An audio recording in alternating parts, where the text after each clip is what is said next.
Hello, we're back again. I can't even give you the proper introduction. I'm that deflated. It's quite,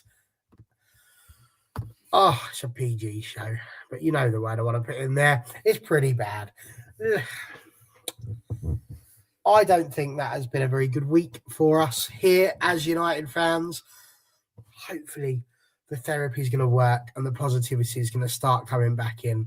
But at this moment in time, it's all starting to feel like the wheels are coming off. So let's hope that that is really not true. But we shall see.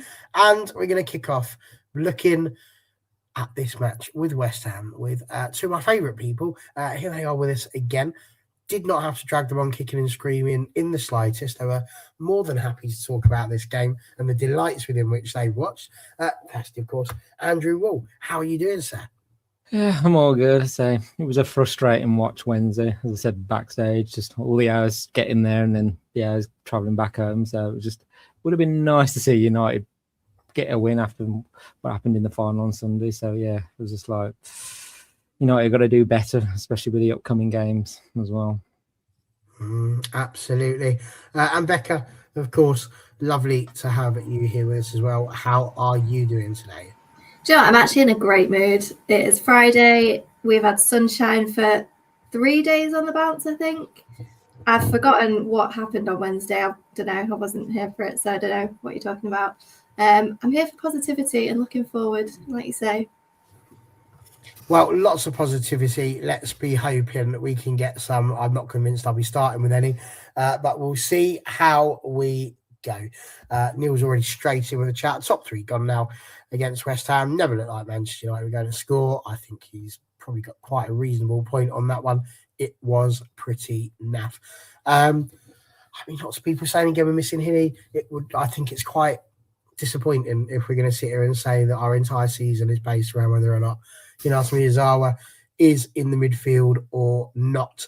But yes, there is no doubt that we are missing her. We end up with no trophies and no Europe, then Skinner will surely be in trouble. Will he be? He might be. We shall see. And Hoya Socks are saying, for people logging on tonight, you're definitely a real one. Here's to better days ahead. Indeed, better days ahead. And I'm just going to kick off. I'm going to address the elephant immediately in the room, which is, of course, these lovely people who've been trolling their way through the last few weeks. Well played. See, there's people that would have me believe there's no rivalry between Chelsea and Manchester United. And all I'm going to say, just going to hold this right down deep, and I'm not on any Chelsea forums. I'm not running there watching any Chelsea action. So it's good to see that you know that the only way you get good fun talking about football is to come in here where the proper football fans are clearly sat. So sit back, enjoy, say what it is you need to say, feel free, and we look forward to hearing your contributions to this evening. I'm sure you've got lots of things you could tell us about this game against West Ham, which Andrew was, I said at the weekend, I thought that might have been the worst game I've ever watched in my life. And then they just sort of went, hang on, because that was 90 minutes again of my life I will never get back. It really felt dire. Again, he's tried to be a little bit different. Fallon in goal, Lundqvist at right back, Mayer and Millie in the centre back position, Dom as left back. We had Lisa Nielsen again, obviously, with Julia Zagotioma. Elizabeth Turner was playing alongside Leah Schuller as well, with Turner dropping down a bit more into the 10 position, and Jess Park and Frida Rolfer playing as well. On paper, you look at that and you go, well, that's a side that could beat a side that's struggling not to be bottom of the table. Not how it turned out, though. Andrew, what did you think when you saw the lineup? Because for me, I'm thinking, well, this should be 4-5, maybe even 6-0. Yeah, I was expecting that side and to get after Sunday a reaction from them all. So it was disappointing for the losing the final, but I was just like, let's just go out there and get those 3 points, get a few goals. But it just seemed to, we started obviously controlling the possession, but it was like we weren't really looking forward, it's like what we've seen at LSV as well. The side to side passing, was like you can go forward, you can try something. It was just like it's not like them passes that were going to split the West Ham back line. Just like I think Skinner said it after the game. It was almost like we was trying to score the perfect goal, and I was like, yeah, sometimes you've got to try any which way, try and get a goal, whether it comes off someone's backside or something, or trying to get more crosses in, which I felt we lacked as well during the game as well. I was just thinking, you got Turlen and Leah Schuller. I'm just like, those are the type of players that like to get in behind and say if a ball's coming in over the top, they'll be there to header it in as well. So I'm just like, yeah, it was just like, I thought that side was more than capable of getting the result.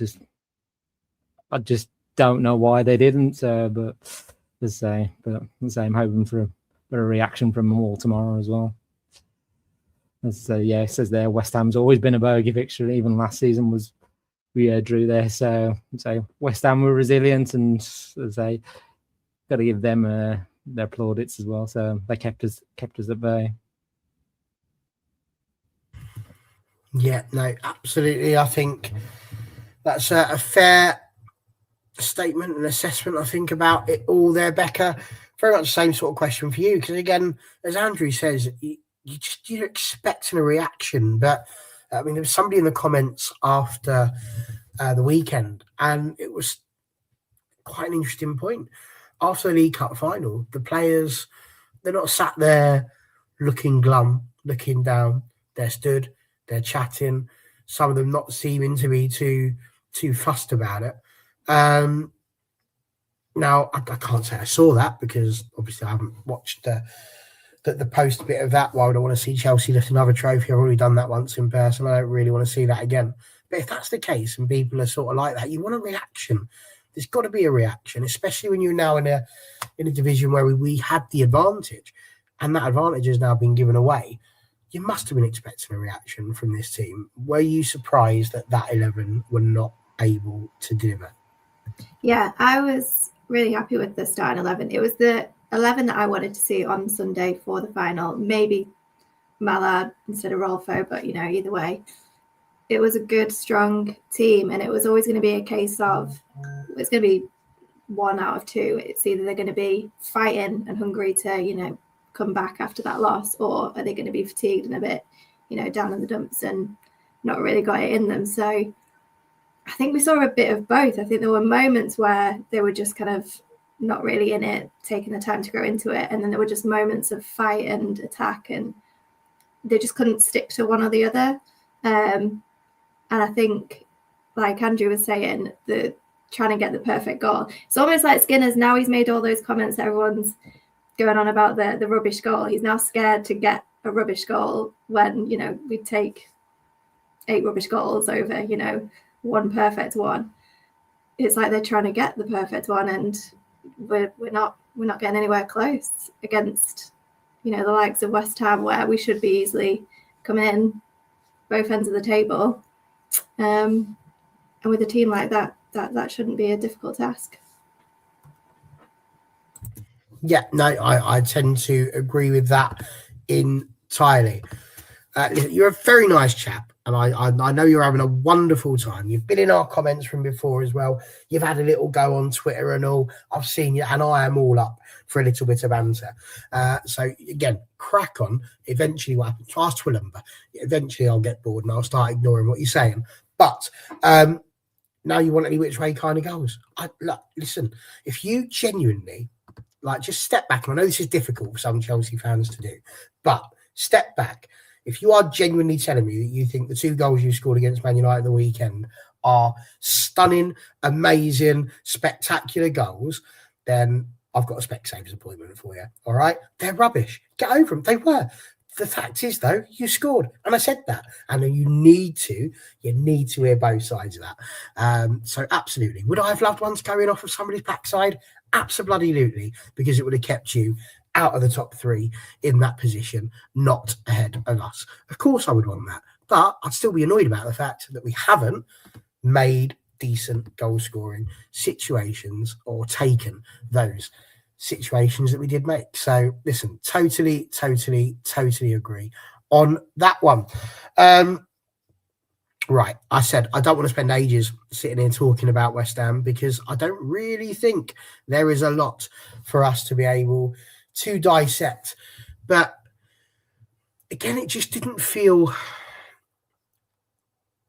the energy didn't feel like it was there. And I know that Mark Skinner spent a lot of time after the game trying to explain how it's got nothing to do with energy. I'm sorry, I respectfully disagree, Mark. Like, I think it's got a lot to do with energy. It's not just about how you turn up. It's not just about how often you run after the ball. I'm not suggesting they didn't run. Of course they run. But I didn't see them running into pockets of space. I didn't see them running for the ball, moving into positions to be able to receive it. And I've got to be honest, Andrew, I was gobsmacked to hear him talk about, oh, it's a bad field. It's a bad field for both. I'm sure that West Ham would love to be able to play better on that. We seem to be going back to the Mark Skinner that needs to stop doing interviews. We sort of thought he'd learned a little bit. He was coming up with better responses. But that one, I've got to be honest with him, he's dropped the ball there. He really has. To sit there and just blame the field for this reason why we're just launching the ball up high in the hope that we can get it into their third and then do things with it. I get the idea. I get the tactic. But the fact that he's chosen to actually come out on live television and basically go, well, look, last week it was the goals. This week it's the fields. He's going to make a rod for his own back again. And he gives the ammunition to the people that are waiting for him to fail immediately there. And I think that's exactly what's happened here. That is such a poor excuse. It's not the greatest football field. Of course it's not, right? You can tell that. We've been there. It's not the greatest. But that's a bit mad. That's a bit mad. And as a result, even if you are going to play that way, then you need the energy for the players to be getting there to actually win the ball and then support. And it just didn't feel like we were getting that. If we did get the ball in the final third, it didn't feel like we got the numbers in support. And when the balls come in, they're nowhere near the people that we want them to go to. And it was so bad. I can't. This is not my job as the host to be sat here and be so opinionated, but that was so rubbish. It's been 2 days of just rubbish. We haven't scored a goal in 180 minutes, and people are wanting me to sit here and go, oh, yeah, but it's Man United. No, that was atrocious. I've got Everton tomorrow, and I'm sitting here going, do I want to watch that? Do I want to watch? I've still got nightmares of Mary Earps having the ball go through her legs at Everton. I don't really know if I can sit here and take another game where we don't score. So now that I've got that little rant off my chest, Andrew, is it the field? Was he right? Was there energy? Has he said something that I've entirely missed out of watching that game? Because for me, the last 2 performances are nowhere near good enough for a side that is hoping, and at the moment it just sounds stupid, hoping that we're going to make it into the top 3 and surprise everybody in the Champions League. I was going to say, when we was hearing his post-match interview on the coach on the way back, and I was like, the pitch, and he mentioned it so many times. It was almost like a bingo card. It was like, how many times is he going to say the pitch? And he kept saying, I was like, hang on.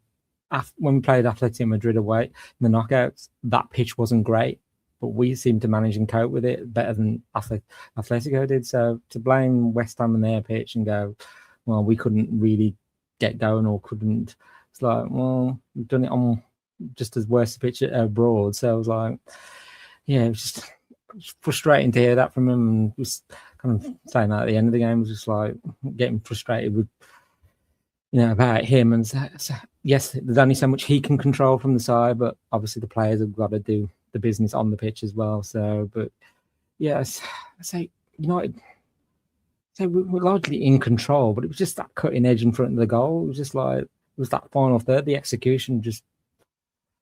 And that's an area of improvement as well. I'm just thinking the amount of crosses that probably came in could have been more. I'm just like, it's almost like we want to pass it into the goal. And like, you can try other ways of, getting the ball into the other goal. Because like, even being like the shots we had, some like, getting more reduced, hitting from outside the box, whereas we want to be more in shooting from inside the box as well. So. And also using the wide areas a bit more as well. So I just felt like we're trying to go more centrally and it's all getting compact. And I'm like, you can move it. you can move it about a bit. You can try and test West Ham a little bit, but yeah, the pitch, although not great, just it could have been a lot worse. But you play with what you've got, and it's just to say rubbish goals and then the pitch on Wednesday. It's just like, we don't have a good game tomorrow, then it's almost like, what's he going to say next? I'm like, but the pitch should be much better at LSV for us. But yeah, it's just, it's going to frustrating a lot of us after Wednesday. But yeah, hopefully we can do it tomorrow instead. I mean, Andrew's right. There's a few things that being said here as well. Becky, we've got the West Ham keeper, did have some good saves, and she did. There were some times she got down well, and we had some good opportunities as well. There was the header that right towards the end of the first half that wasn't bad, but it was easy for the goalkeeper to get to. It could have potentially been sent back across goal, which would have made it a little bit harder for her to get to. Neil, I think he's quite right as well. There's lots of passes going backwards, or we were losing possession of the ball. It just all throughout didn't seem anywhere near a Manchester United performance. Like, not what we have been used to. And I don't know what's happened since the international break, but we haven't re-clicked back into position. Why is that? What is going? Is it really the Hinnie effect? I mean, what do you see? Is it that? Was it the field? Like, what of Mark Skinner's excuses do you think can possibly work out for this game? Because genuinely, it's irked me a bit this time. I mean, you can't blame it on the field. You're professional footballers. Are you telling me you can't turn up at the park and get a couple of goals in? Like, you can't blame it on the pitch. And it is just getting embarrassing now, looking for excuses. And, just the game didn't go to plan. But it just didn't make sense because they were going for all these long balls. But it was like there was no one there to collect them. The amount of times Hannah was kicking the ball up and it was just to no one, to an open field, to go out for a goal kick. I'm like Hannah Lundqvist, one of her biggest fans, but I was just, where's that going to? Who are you trying to get that to? And it just kept happening. Or they'd get it and the touch would be too heavy and West Ham would be straight on it to collect it. There didn't seem much planning it. And the times where we did look threatening were where we were kind of going for those more shorter passes and taking it up, player by player. That's when we were getting a bit more promising. That's, I think, where we got the Zigiotti shot, the Mallard shot. It seemed like the plan was to go for the long balls, and that wasn't working. And that, I think, then comes down to Skinner and his game plan and his tactics.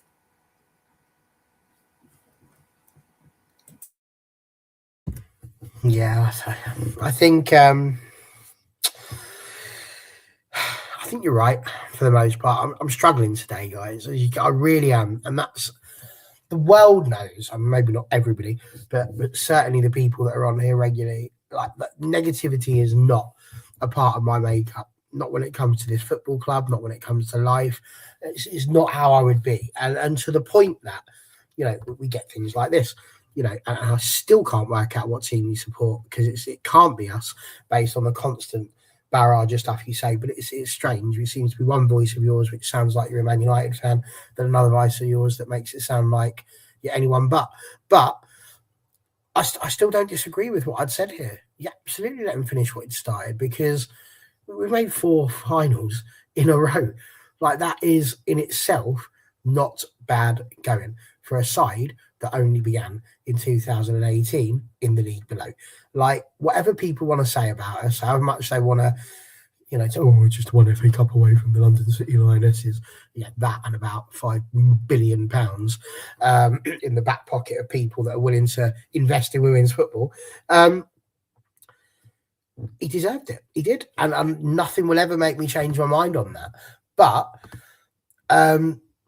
it is incredibly depressing. I found it incredibly hard to sit through the last few games in that respect. So we really need to think now about moving forward. And we certainly are going to do that. I'm going to pop the player of the match poll in very shortly.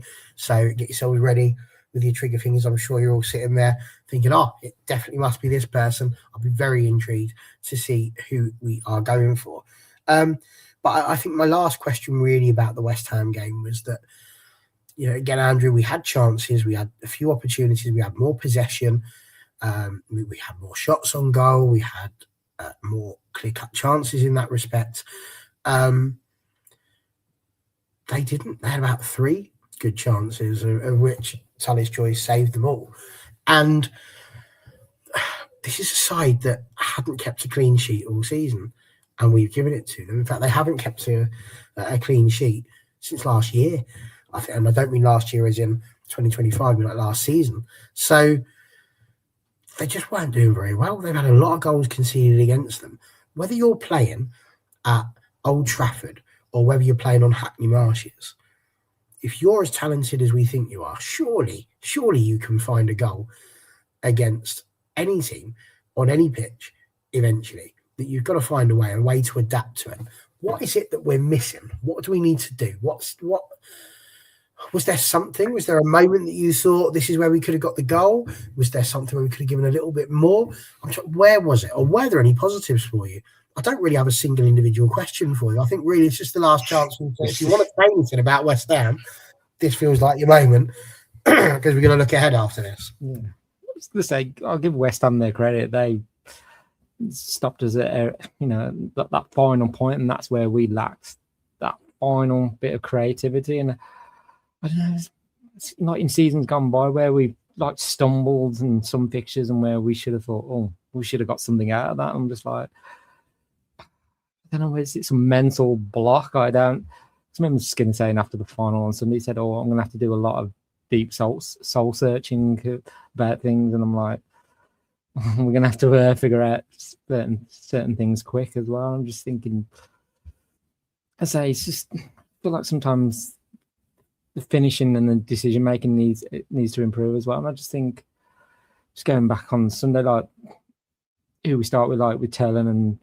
Mangerheim, and I just think Melvin and Jess, I think their natural game is to cross the ball, is to run in and take the opposition on. So I don't know whether for the likes of Tellen and Schuller, I said earlier, I just think would the benefit with more crosses coming into the box so they can get on the end of them. So I know they can score with their feet too, but I'm just like, yeah, I'm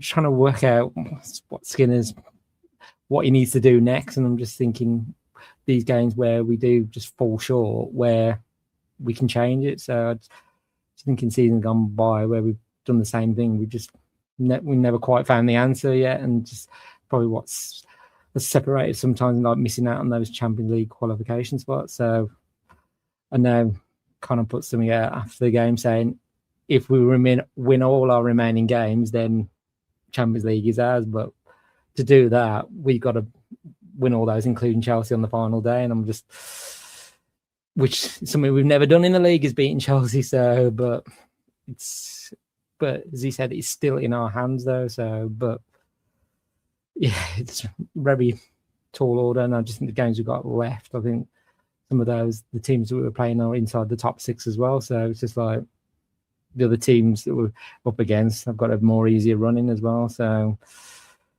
yeah, I just gonna have to figure out something very quick. So we want to be going on a European tour next year. So otherwise we're going to be missing out again. So, but same credit to West Ham, the same first clean sheet and all that. So I'm saying, United sometimes it's like with the gift that keeps on giving sometimes.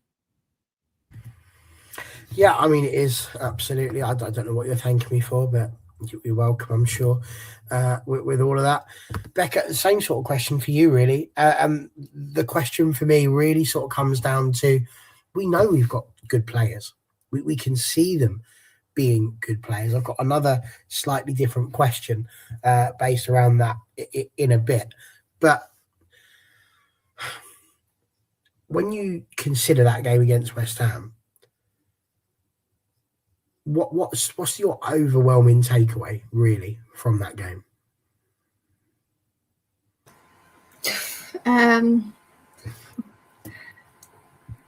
Keeping it PG.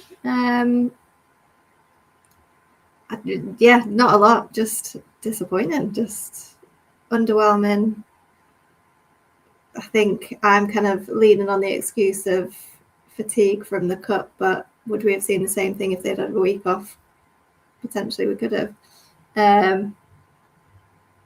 Yeah, I don't know. I'm an optimistic person. I'm a positive person, so I don't like to dwell on things being rubbish. I like to kind of see the silver linings, and not the silver linings, but look at reasons and explanations of things. So what is your silver lining from this game? That's what I'm getting at. What do you see as being all right? Because a point in general should feel like quite a good silver lining, but it's not, because we know the position that Chelsea are in, we know the position that Arsenal are in, and as it stands, we're fourth.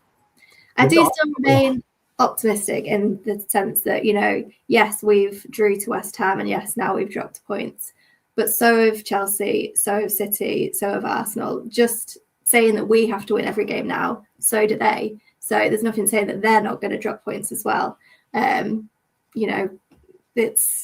It's not written yet. Anything could happen to any teams. Yes, we would need to win every game if they win every game, but then they might drop points too. It still could happen. So nothing's written off yet. Okay, well, there we go.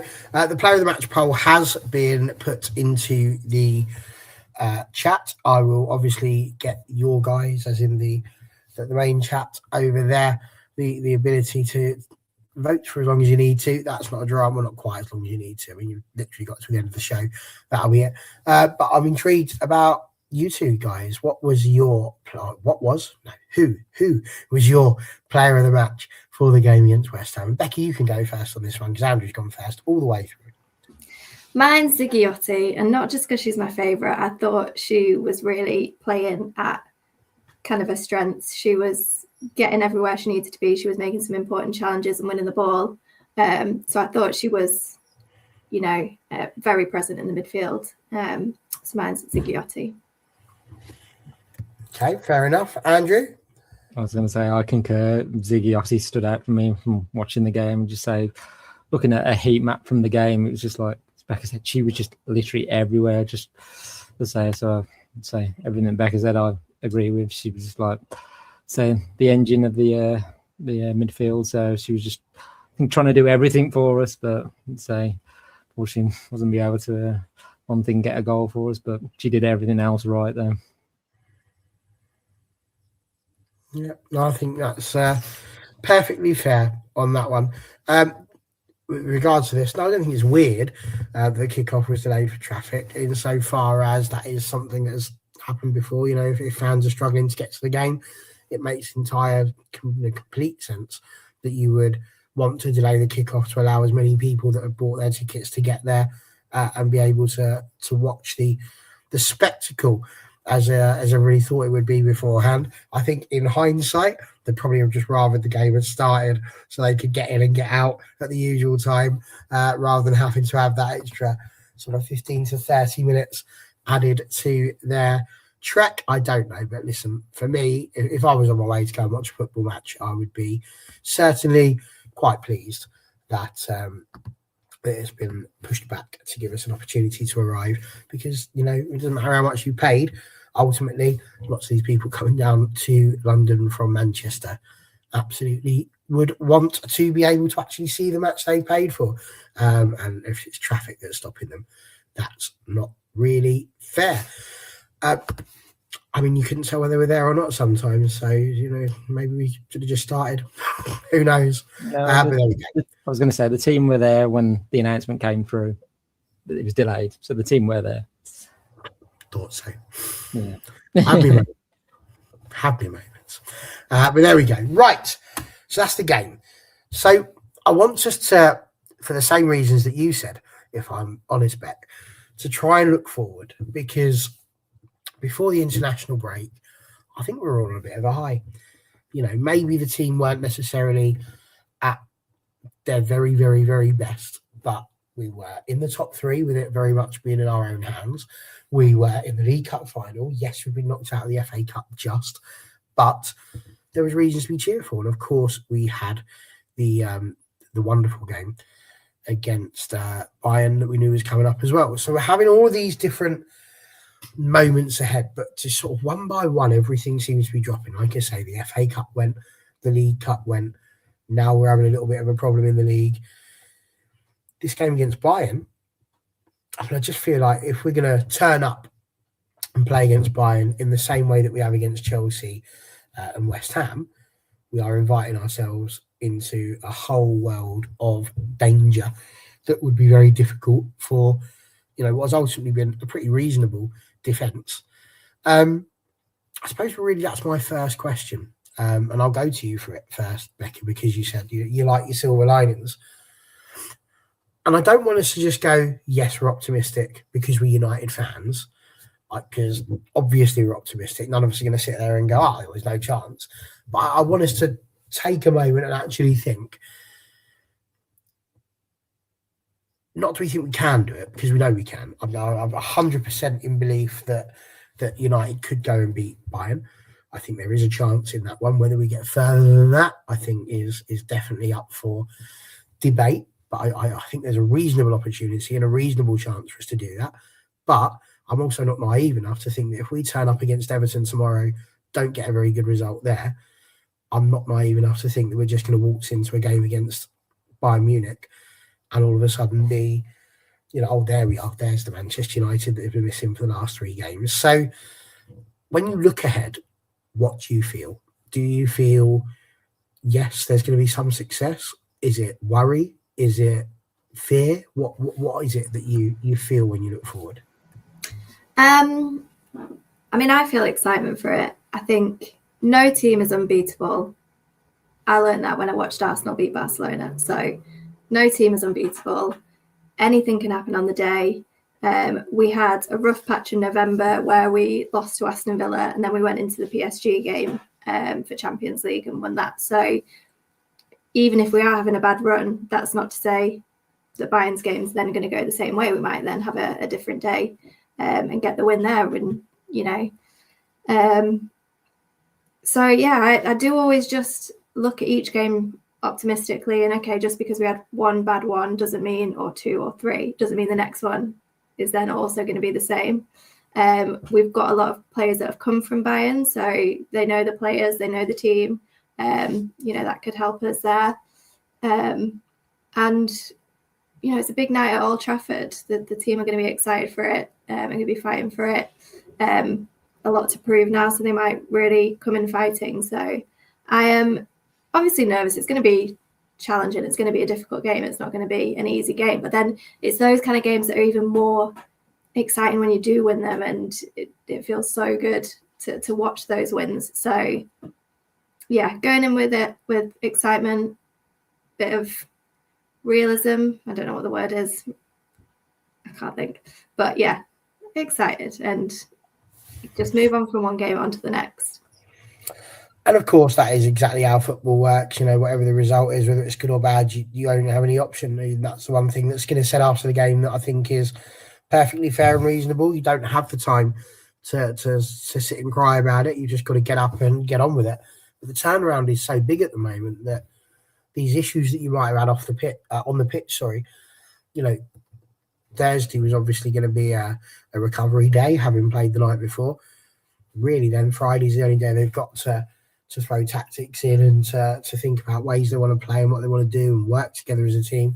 I know they've been doing it all year, but when you're trying to build up that consistency of movement, that muscle memory and all of those sorts of things, and we're talking about players that need to click and work together well, it's not the best situation to be in, to have game rest, pre-match is effectively today because it's going to be lunchtime tomorrow. So it's very difficult to make those sort of last minute changes, isn't it, Andrew? So when you've got those sorts of problems coming up in a position where we could do with, we haven't got another game until the weekend in order to try and put these things right. That's where, for me, that I think is where the worry comes in. We're not looking at a Manchester United side that have got to play a game on Sunday and have got until next Sunday to try and correct that and can then do that and change the ship, effectively. and I don't want to put too big of a finer point on it, but this is a little bit like the Titanic heading towards the iceberg, and we're just randomly spinning around that wing as fast as we possibly can in the hope that it's going to turn and not go head on straight into it and sink what has been such a promising season. And that's the only thing we've got. We can't do anything more about it at the moment because it's just constant little turnarounds. So with that in mind, does that worry you at all? Where do you stand on the whole looking ahead at the games? I was going to say, it was a conversation we had in the ground on Wednesday, saying, I think over the course of this 20 days, it was like we got 6 games, and it's like the turnaround's like we got tomorrow, Wednesday, next Saturday, then the following Wednesday. Just like these games are coming so fast, and just not much. Say the quick turnaround time, and say having time on the training pitch, you might only get a little. So it could be a lot of. I think Skinner's. Which game did he say? It was like video analysis of the opposition or what they need to do in games. So, say they might not be able to do much wise on the training pitch. So yeah, but I was going to say after those 6 games, we've got literally, I think it's 2 or 3 week break. So we literally cram all these games and then nothing. It was like you think, say another international break, and just thinking, or international breaks just that damn long. So just like, but yeah. In terms of Bayern Munich, looking forward to it. As Becca said, it's Champions League night. They're special nights, especially at Old Trafford as well. So, especially United and doing it with the men's side as well. So we've got, let's say, history with Bayern Munich and that way as well. So it's just, yeah. I was just going to say, I think United. I think we've got to go in a bit. Sorry. Go on.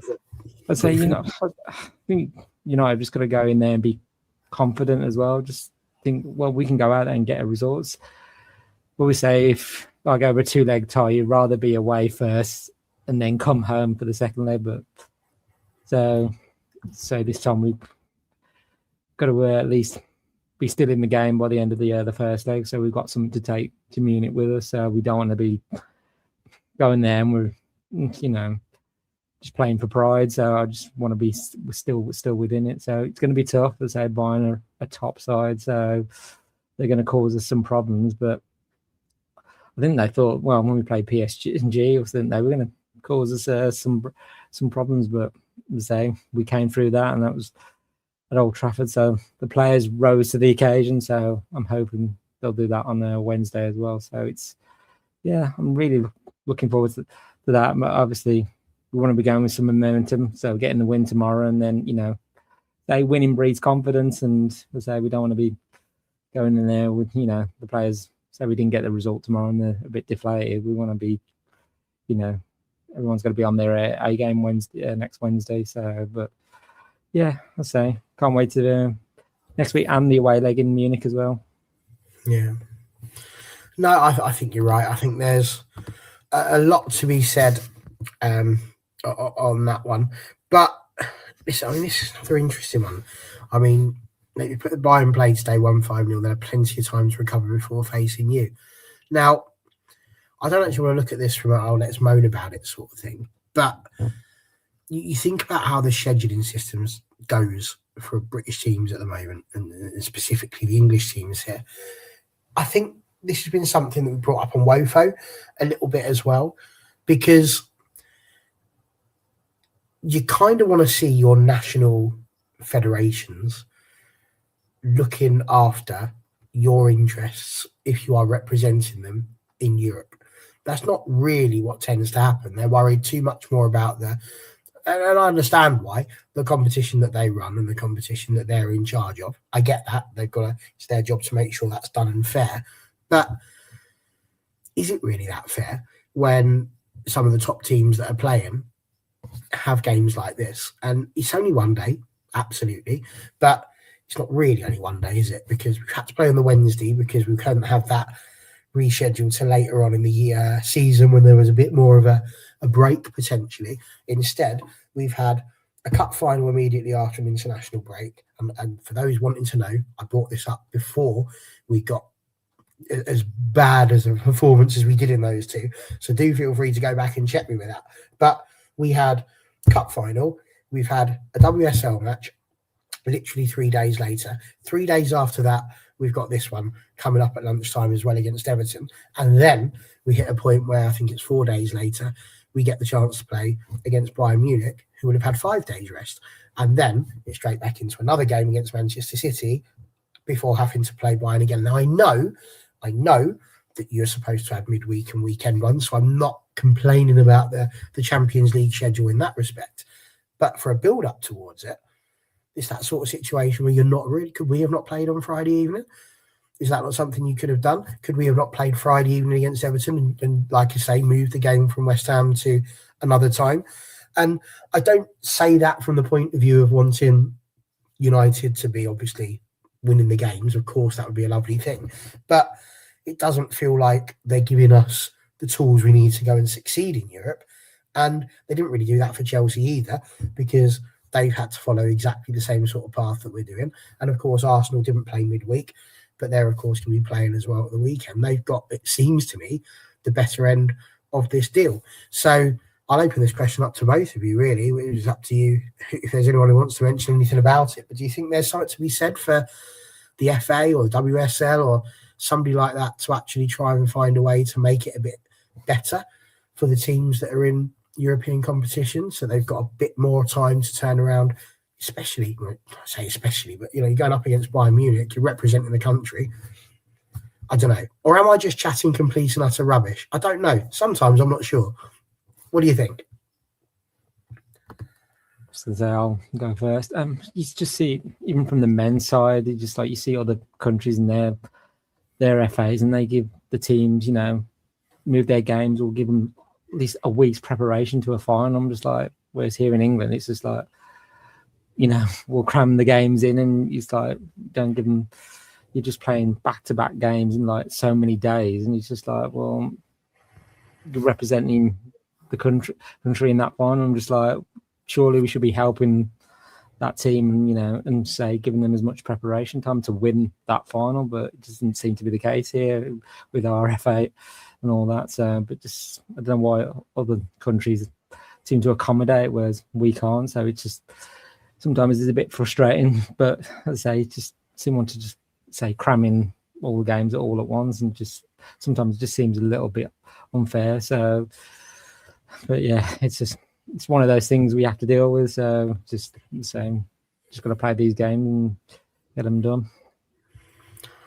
I mean, it seems Rebecca, we've got one person saying our game schedule for Saturday to give us more recovery time for Europe than playing on a Sunday. I'm not convinced that's entirely true. Because this would be playing Sunday if it wasn't for the Carabao Force and the Sky Men's games 12 p.m. Sunday.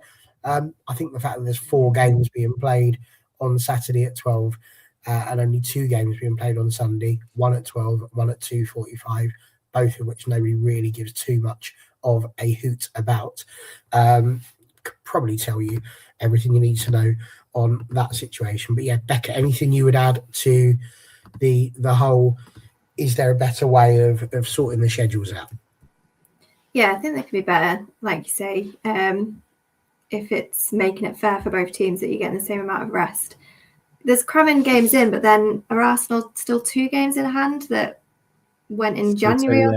So they're not being crammed in. So yeah, like you say, the West Ham didn't need to be pushed in at this point. It could have been that the Everton game was moved. So yeah, I think it could have been scheduled better and a bit more fair across teams. Like I say, it's only 1 day, but 1 day does make a difference. Speaking like I'm a professional footballer and have experienced it myself, but yeah, it's a bit of an advantage. So they could have done better there. No, absolutely. If you watch us regularly, you'll see that there is. I do try genuinely to try and be fair to all teams. I'm a women's football fan, top. More than anything else, I do want to see women's football do well, and I think it is rubbish that these sort of things are happening. So yeah, absolutely, we are very much in that sort of situations, and yes, we might miss it next season if it carries on like that. And it is, of course, it is, and it should be as well a privilege to have all of these games to play. I completely agree with that. Like, it really is to have been involved in all of the competitions. It's exciting, and of course, it's sad to see them get stripped away one by one. It's a journey that we all enjoy and that we should be enjoying whilst we're on it. But it is frustrating to see things that potentially could run just that little bit better not quite be there yet. But fingers crossed, hopefully it will be all right.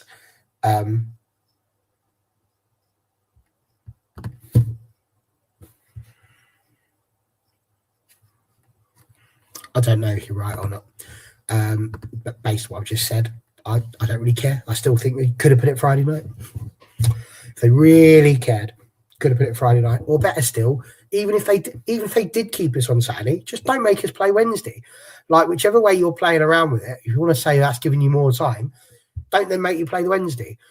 Like, it's very simple. And Becca's point there is superb. Arsenal have 2 games in hand. When have they been asked to play their ones? When?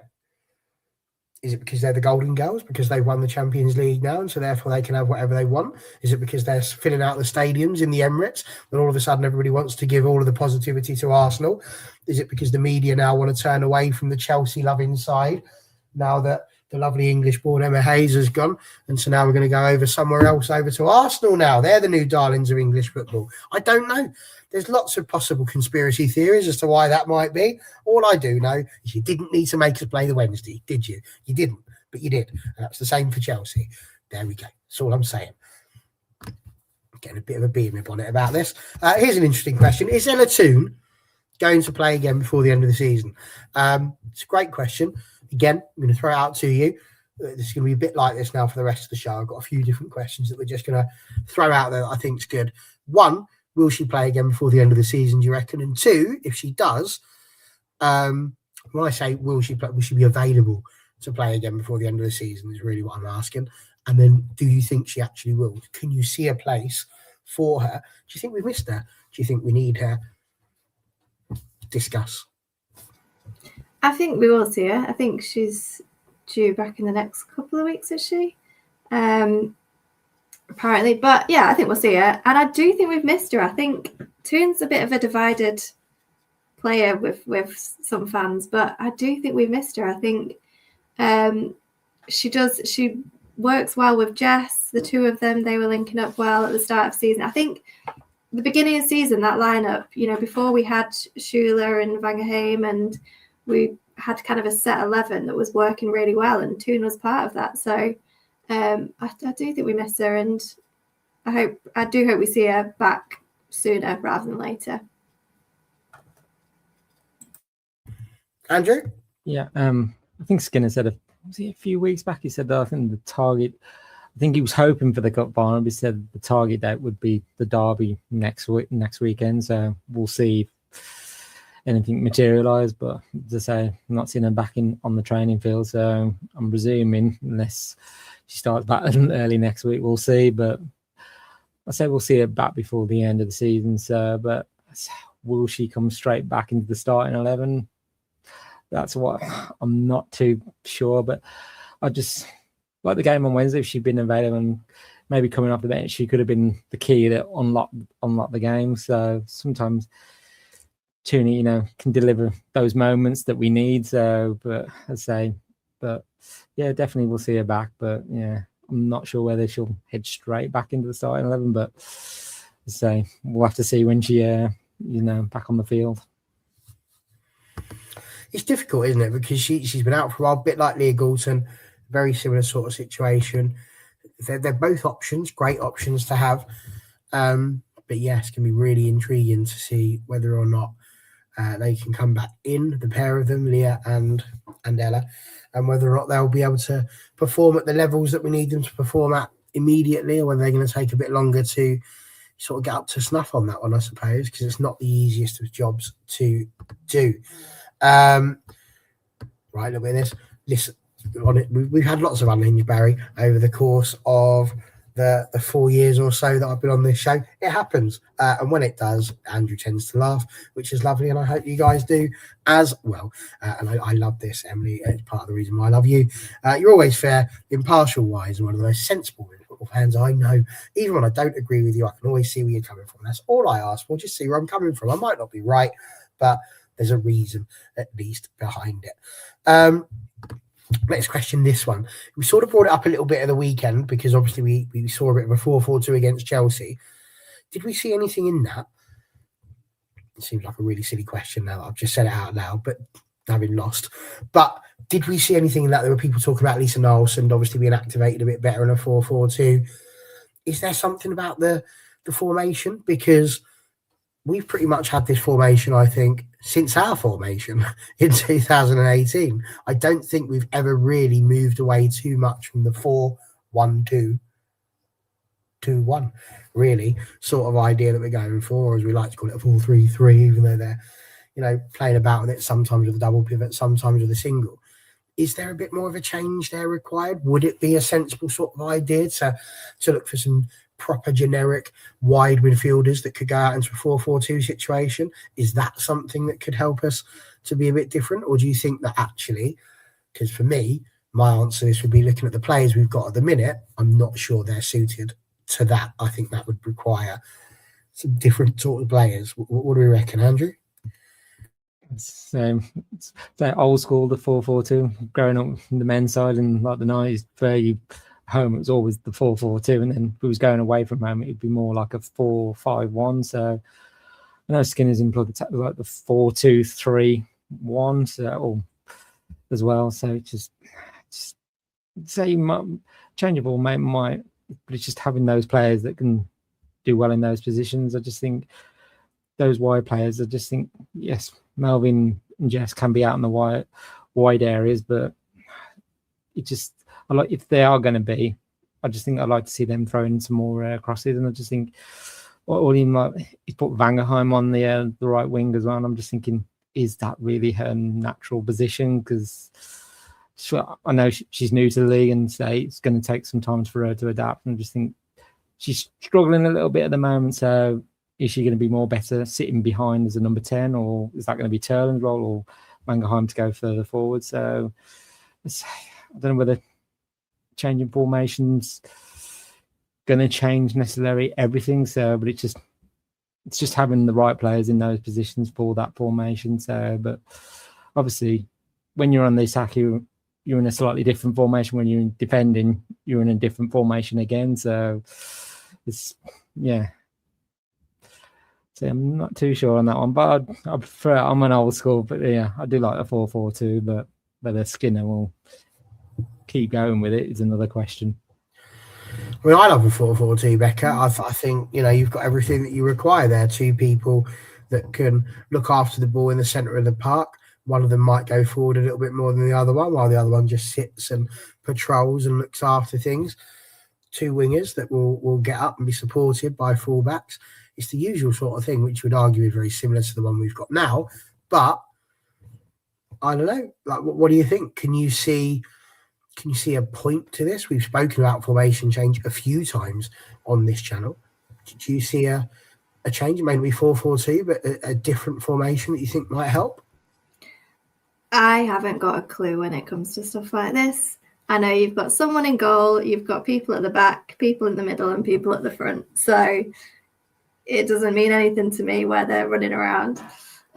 One thing I would like to see, though, is we keep talking about Jade and Hannah being up for who's going to be at right back. I'd like to see Hannah in that kind of wing position instead of Ellen, because I think she's got it in her because she drives up that wing really well. She crosses in well. So I think having both Jade and Hannah on that right side would be really good. In terms of 4-2-1-7-3-1, put them anywhere. As long as you've got good people on the pitch. Do you know what? That is such a GOAT response. It really is, because so often people would sit on this channel and they would just try and bluff that, and you've just straight up gone, nah, that's not me. But I love it. Absolutely. It's like, look, this is not for me. I don't know about your numbers, but here's something I think could work. I love that. That is absolutely just chef's kiss of an answer. Well done. Right. And you're welcome. Absolutely not a problem at all. It's a good question. Hence why I started and put it in there. Right. We've asked a few questions. I've got sort of two more left on here. We'll see if any more pop up in the chat. It's been nice just to do something a little bit different in that respect, because there's a little bit of a danger of just dropping down a huge rabbit hole. There is one more rabbit hole still to jump into.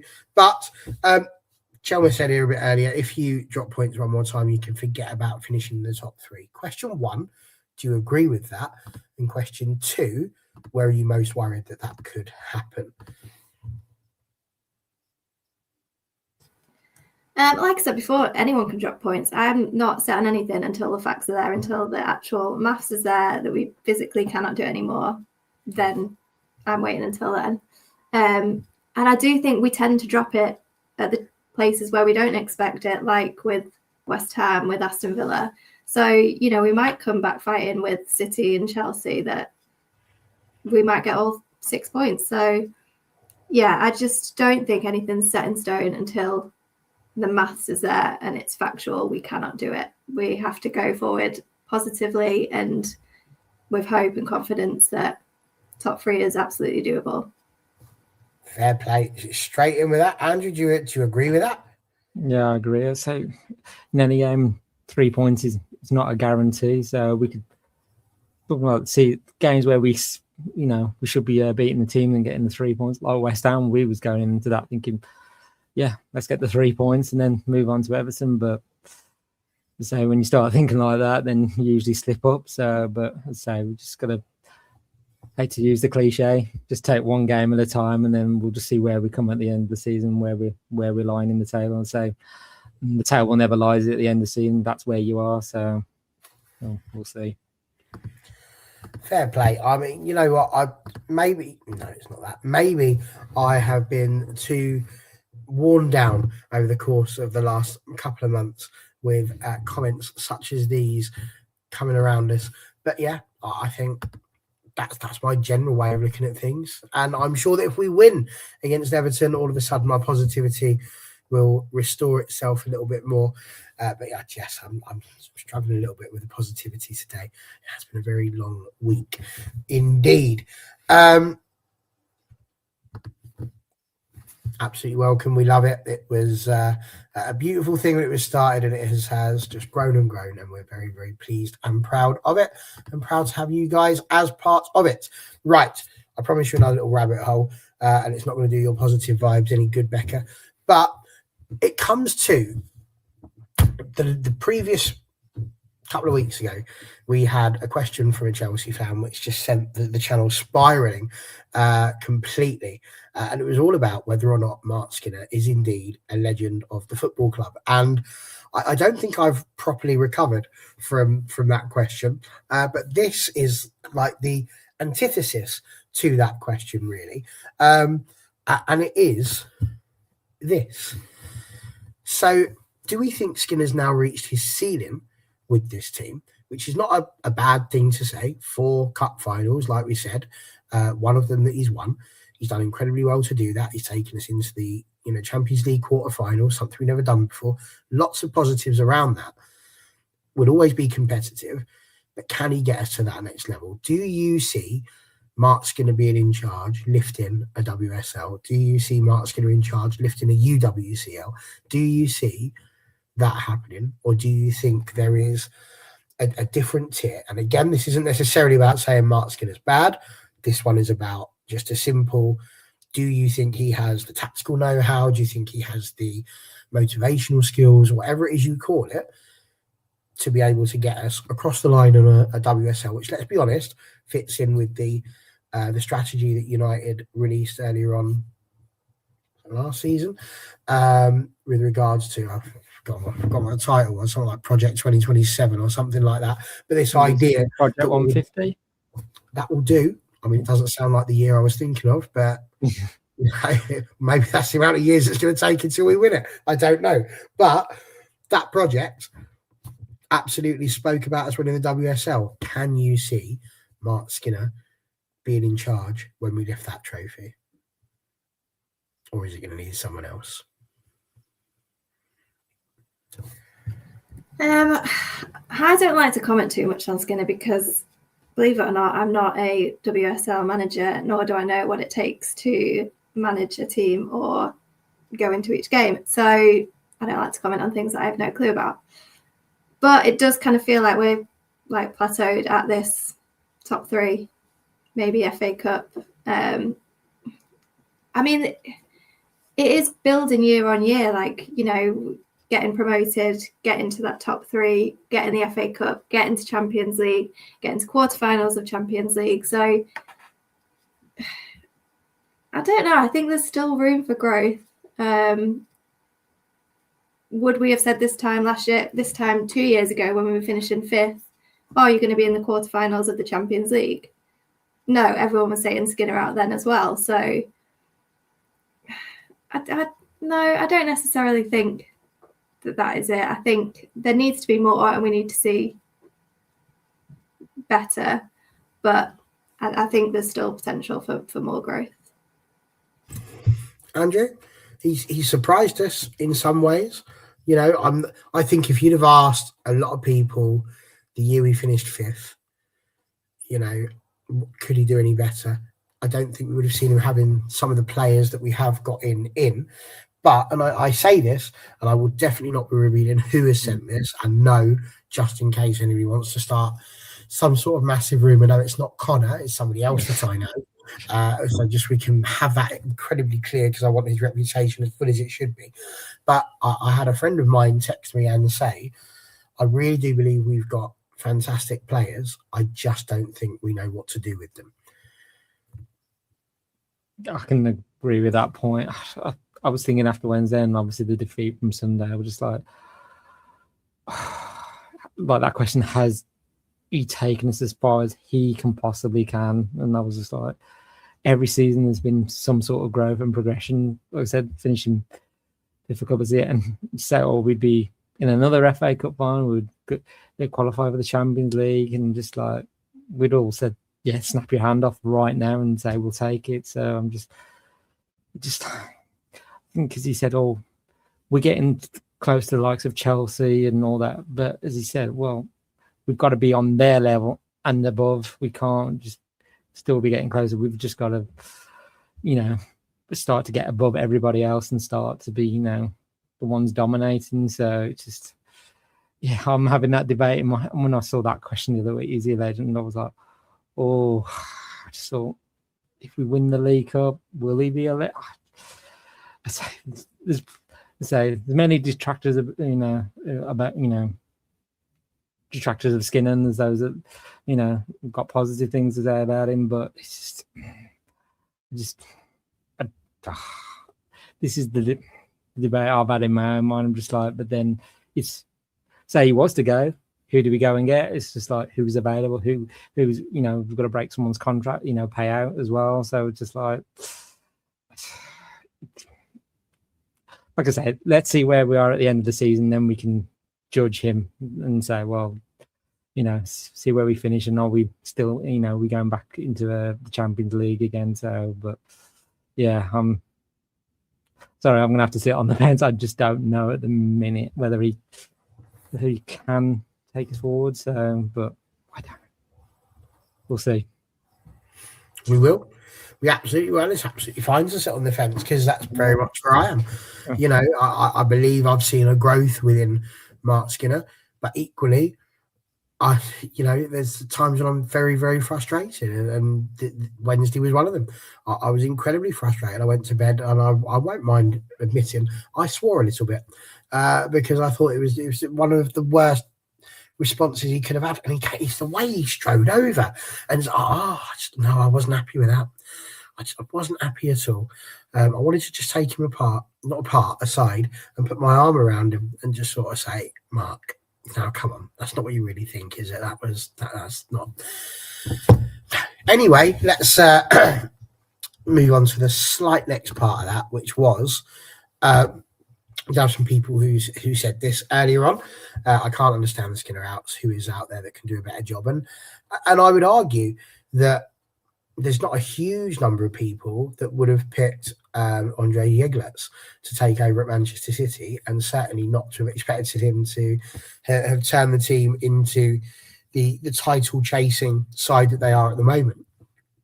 It's fair to say that came as a little bit of a blindside and a surprise, I think, for quite a few people. So it doesn't necessarily have to be that there is someone who we actually know. because I didn't have a clue who this geezer was before he turned up in the WSL. I knew that he was an international manager, but I didn't spend a lot of time worrying about it or thinking about it. So I think in that respect, that's why, as Becca would say, not my job. I'm not the director of football. It's not my job to be deciding who these managers are, but that's what the people that have the job should be doing. Are there people out there that can do the job better? And if they can, and if they believe that, then it's a reasonable step to take. My argument would be, I suppose at the moment, then maybe there's not in their eyes, because if there was, then you would imagine that change would have been made. So there we go. Is that a joke? I don't know if you're serious or not. Would you take Stoney back, Bex? I wasn't here in the Stoney era, so I can't comment. Andrew, you was? No, I started following the team, but I came when Skinner arrived, so that's when I started going to matches. But if Casey getting us promoted and inside the top four, but say we've moved on now, so what do they say? Never go back. Absolutely, it's a very good Jack Reacher book, that one. So yeah, I think that's I don't think I would at any point do that at all. No, it's not our job to go out manager search, and you're absolutely right. I've got enough jobs as it is without having to worry about that one as well. And yes, change for the sake of change every few years is tricky, but can get a reaction. And that's it. It would need to be a well thought out, well researched, properly implemented change. Just changing because there's a few people screeching on Twitter that Mark Skinner should be sacked because we've lost a couple of games. No, that's not going to cut it for me. But if this is the case, if there is someone that is genuinely better and they can get behind, who they think will bring the team forward, I don't think you can really argue with that too much. Right, very nearly done, because I am about to close the player of the match poll. The last question really is this one. Any predictions for Everton against United? We've spoken about it now. We've tried to get a little bit of positivity back into the stream. Presumably we're all going to say 10-0 United now with a Fallon Tullis-Joyce hat-trick. I'm assuming that's what's coming. Hit me with it.